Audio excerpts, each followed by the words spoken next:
Invasion of the Body Snatchers is a science fiction horror film released by United Artists on December 22nd, 1978. Though itself a remake of the 1956 film of the same name, Invasion of the Body Snatchers is better remembered today than its precursor, as it is frequently hailed as one of the greatest horror movies of all time. Invasion of the Body Snatchers has made an undeniable impact on the pop cultural zeitgeist, but for most, their knowledge of the movie comes from its iconic twist ending and the haunting image of Donald Sutherland pointing into the camera while screaming like a harpy.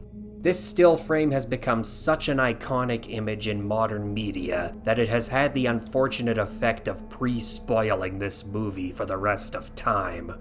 But does knowing what will happen going in take away from the potential this film might have? No. No, it does not. Anyways, thanks for stopping. By far, the strongest element of this movie is the atmosphere. From the opening shots of the silent invasion of Earth to the final chilling scream, this movie pushes the tension roller coaster to its peak, climbing and climbing and climbing until it doesn't seem possible to get any higher, right before it plummets to the ground just in time for you to realize just how doomed humanity really is. Because really, how is one meant to counter pretty little space flowers that spread by baiting their prey into approaching before planting their spores in them, draining them of their life essence, transferring it to a perfect facsimile of its victim, and having that duplicate blend in with humanity so that the seed may spread to every corner of the globe until all mankind is reduced to a pile of withered skin dust?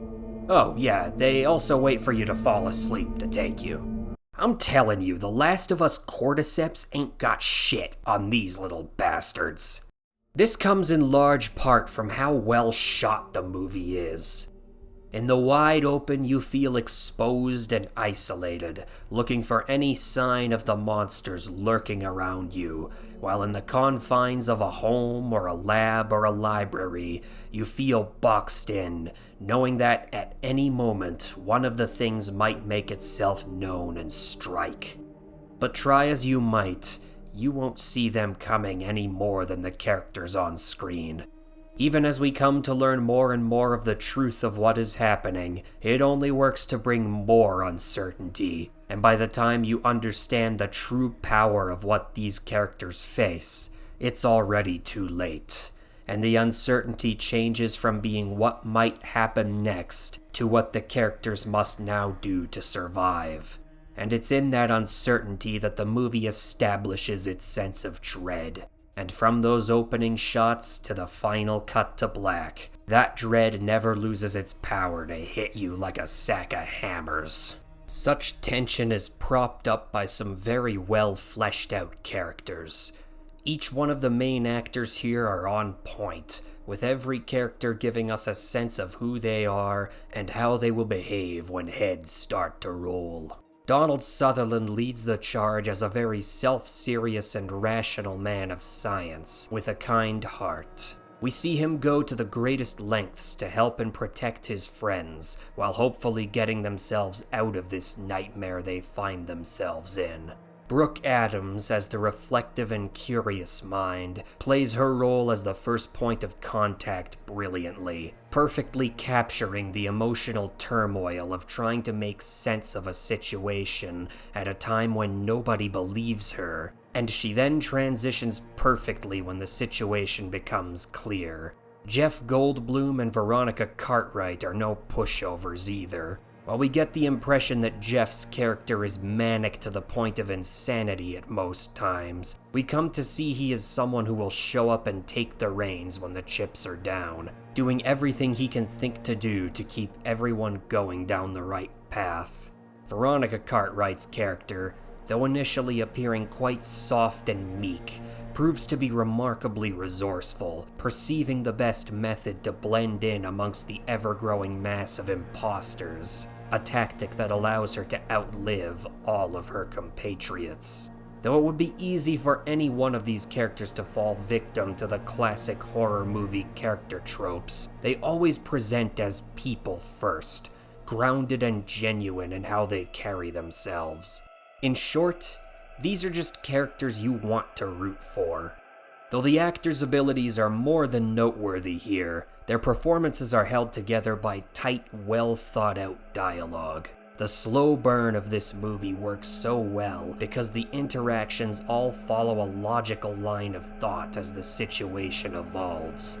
Every angle is considered, every option leveraged, be it studying samples in a lab, consulting with a psychiatrist, to the long line of phone calls made that are never received.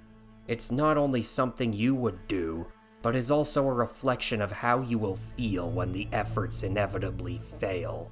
And as the cinematography comes in and frames their descent into desperation in slow, painstaking detail, you slowly start to understand that for our scrappy band of heroes, this nightmare is only gonna end one way. The soundtrack and sound design are completely and utterly spine-chilling. While this movie is mostly pretty quiet in the beginning, this also works to lull you into the suspense, with amplified background noises like sirens in the distance coming through as sharp and abrasive.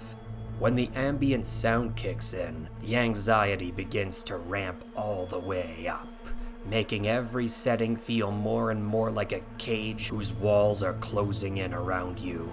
The soundtrack proper helps set this tone in the most significant way, with its cosmic and ethereal sounds blending in with the instrumentals accompanying them, as the pitch rises and falls to make every new situation feel like the characters are falling further out of the frying pan and getting ever closer to the fire. Some of the practical effects on display are truly the stuff of nightmares. In one particular sequence where multiple duplicates are birthed from their pods, we get to witness fully, and in gruesome detail, the pupation of these monsters.